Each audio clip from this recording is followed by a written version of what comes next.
These are Altberg Defenders, and if you own a pair, there's a very good chance you've been cleaning them wrong. But why does this matter? Well, these are a professional boot with specific purposes in mind. Protect the ankle, they've got a very hard base, they're fully gusseted, so up to there, the water can't get in, but they flex and they breathe very well. The main benefit of them is that they're water repellent, and if you use incorrect products, you're going to remove the water repellency and shorten their life.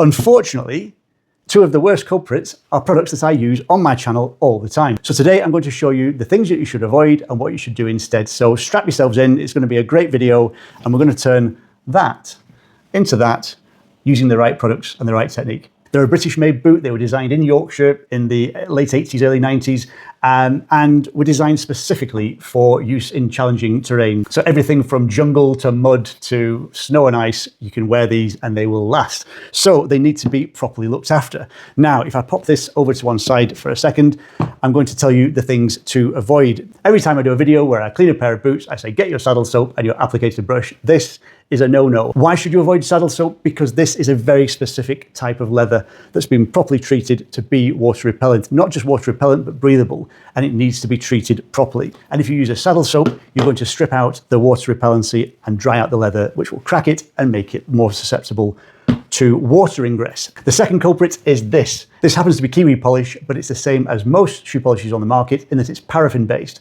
And again, the paraffin is one element that's going to dry and crack the leather, and it's going to make it less water resistant. So you want to avoid that. So with these two mainstays of the boot care regime ruled out, what are you going to use instead?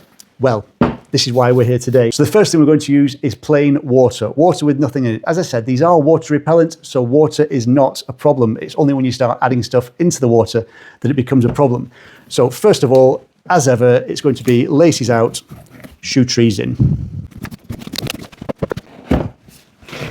And many of you will be delighted to hear that today I'm going to wear an oversized shirt, the same sort of thing that you would wear one of your dad's shirts when you were a child, when you were doing arts and crafts at school. I get so many complaints from people saying, stop doing those dirty jobs with your good clothes on, you're going to ruin them. So just to keep you fine people happy, I'm going to put this ridiculously sized shirt on. Ridiculously sized for me because I don't have a 21-inch neck. It was ordered for a client, he never came back for it, and so I've been left with a rather large shirt. So the first thing we're going to do is give it a wash in plain water with just a nail brush to remove the mud.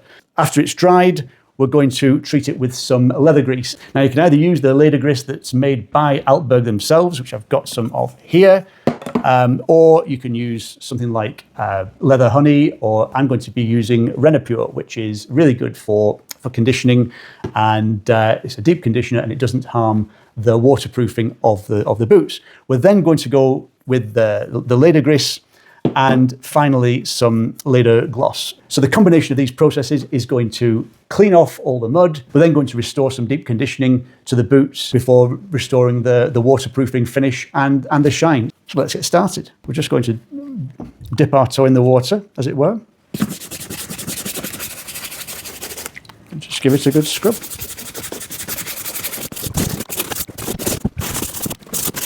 Now it's a really good idea to get inside the tongue, and so you can open up the sort of bellows, if you like, of the tongue. You get lots of mud build up there, and you can also get water trapped there. So you're opening it up to get rid of any debris, any mud, any residual stuff that's come from whatever activities you've been doing.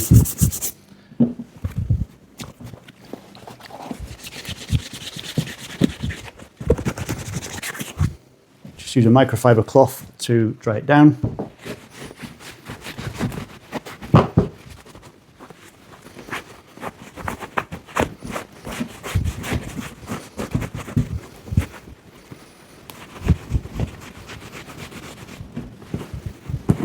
Seems funny that we're using such a low-tech solution for such a high-tech pair of boots, but it really is all you're going to need. And we talk about, tactical boots, combat boots, performance boots. What are they? Well, the boots that are designed for literally, and I don't want to overstate it, but literally when it's a matter of life and death, when people's lives are on the line because of the footwear that they're wearing. You need it to perform. Now, I'm not saying that when you go out for a walk, every time it's necessarily a matter of life and death, but even so, you do want your boots to perform as they were designed to, and for them to last as long as they were designed to as well. Now, as with any decent pair of footwear, these are designed to be resoled, so just because the tread wears out from time to time, don't let that be a reason to get rid of the shoes, the boots, because they can just be sent back to Yorkshire and resoled. These are Vibram soles. They're really good quality, hard-wearing soles, and they're designed to be replaced. So bear that in mind when yours get a bit worn. That's it, just with water and a nail brush, just to clean off all of the mud, and it's done a really good job. I'm also just going to throw the laces into the warm water, and we'll deal with those after, because they've got muddy as well. All I'm going to do here is, again, just going with my fingertips, but a dab of Renapur, and start off around the bottom edge of the boot, around the welt, and work my way up. If you get your boots wet, if for some reason they become fully submerged and you get water inside them, then you do need to dry them off. And please do not be tempted to do anything that's going to artificially speed up the drying process. So don't put them on radiators. Don't attack them with a hairdryer and try to dry them out. The things that we were talking about before, drying out with soaps and things, this is even worse when you apply excessive heat to your boots. And the same is true of leaving them in the sunshine. Don't, there's a temptation to dry boots out by leaving them in direct sunshine. Don't be tempted to do that. All you need to do is the old-fashioned tip of fill them with newspaper. And the newspaper will gradually absorb, over a couple of hours, will absorb the moisture from inside. Take out the footbed, what we call the insole. The footbed is the bit right at the bottom. Again, they're designed to come out and be replaced, and that can dry on its own as well. Again, don't put it on the radiator, just let it dry naturally. I would say it's a little bit more tricky to get a decent mirror shine with a pair of boots like these with the products that we're going to be using. It's always easier to use the paraffin-based wax polish to get a good mirror shine. But just be patient. You will develop a nice shine, even with non-paraffin-based polishes. I'm going to give this a quick brush all over as well.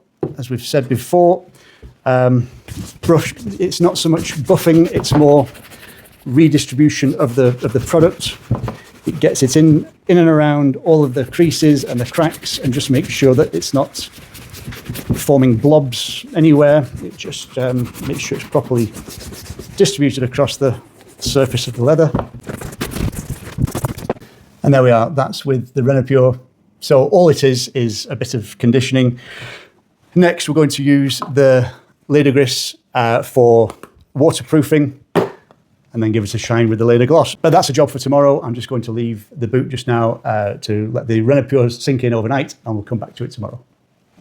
So here we are a day later, and just for reference, this is the finished one, and this is the one that we've just left overnight. So it's now a little bit duller than it was yesterday because the product has had a chance to absorb into the leather.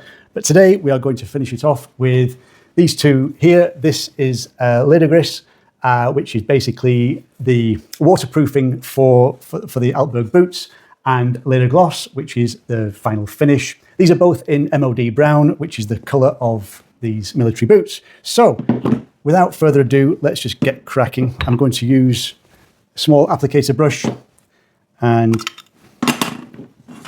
I'm going to be very generous with the application here. So a nice dab of Leder-Gris, and just go all over.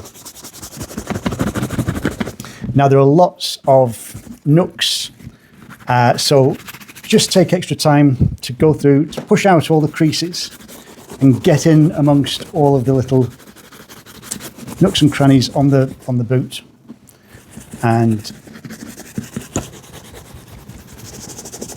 this really is the secret to the boot's longevity. This one product is not only going to keep the colour looking good, it's going to keep up the water repellence. As I've done before, when you're doing the toe cap, to go left to right to get into the creases is a great idea. This isn't just for the shine, this is actually to protect the leather, so we need to get right in amongst all of the creases on the boot. And for this heel tab at the back, just fold this down and get right in there as well.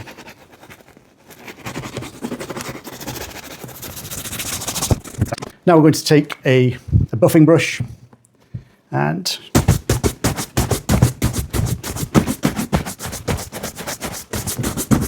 again, the same as with the Renapur, this is as much to spread the product evenly across the surface as it is to get a shine. It just makes sure you get even coverage. And again, fold out the bellows of the tongue so that you can get right in amongst those creases. Now, today's job isn't about so much bringing it to a high shine. It's more about restoring the waterproofing, the conditioning of the leather, and giving it a pleasant shine, rather than the usual mirror shine that we might be going for. So, a bit of Leder gloss around the toe. The one acid test of the boot is going to be testing the water repellents. So I'm going to do a quick test at the end of just how water repellent it is.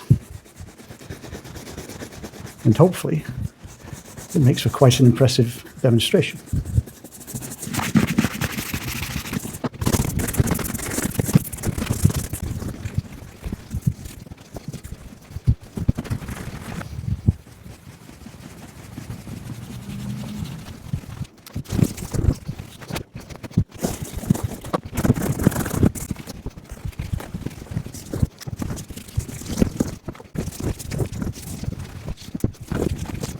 And finally, just to finish it off, here's the lace that I washed yesterday. So that's now nice and clean. I'm just going to give this a wax finish in the Leder-Gris. And all we're going to do with that is hold it into the tin and pull it through. And that's just going to give the lace a coating along its length. And then just a couple of passes. Squeeze it through your hands like that, and that'll just get it nicely spread out across the lace. Now what that does is it makes the lace more supple, more soft, and actually gives it a bit more protection as well against water. So it stops the lace rotting, as it might do if you just left it dry. So just going to prolong the life of the lace that way. Now I'm going to pop it back in.